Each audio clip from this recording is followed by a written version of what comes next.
नमस्कार.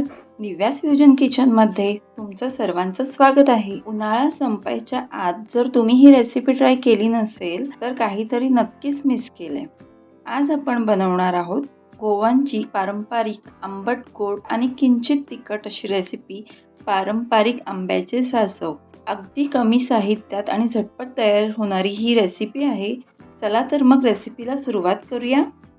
सर्वात आधी इथे मी 4 ते 5 छोट्या आकाराचे आंबे स्वच्छ धुवून घेतलेले आहेत.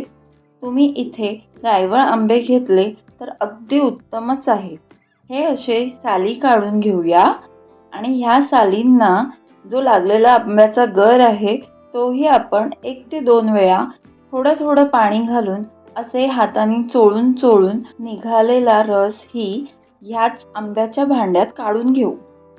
आता 3 मोठे चमचे गूळ पावडर आणि पाव चमचा मीठ घालून हलक्या हाताने स्मॅश करून घेऊ. गूळ तुम्ही आंब्याचा आंबटपणा बघून कमी जास्त करू शकता. आता हे साईडला ठेवून वाटप तयार करून घेऊ. त्यासाठी मी इथे 1 वाटी ओलं खोबरं, 2 टीस्पून लाल तिखट, अर्धा टीस्पून हळद आणि थोडे पाणी घालून फाईन पेस्ट करून घेते.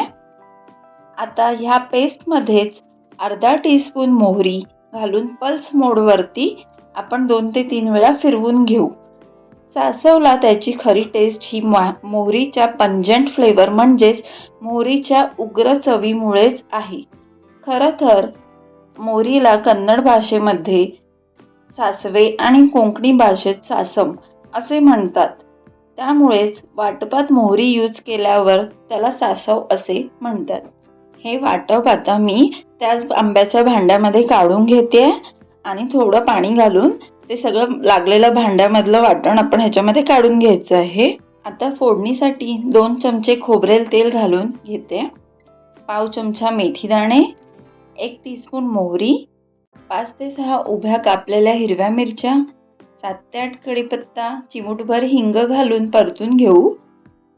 आणि आता आंबा आणि वाटपाचे मिश्रण घालून मिक्स करून घेऊ. कन्सिस्टन्सीनुसार पाणी घालून घेऊ शकताय. तुम्हाला लपथपीत पाहिजे असेल तर एवढं थिक पुरेसं आहे.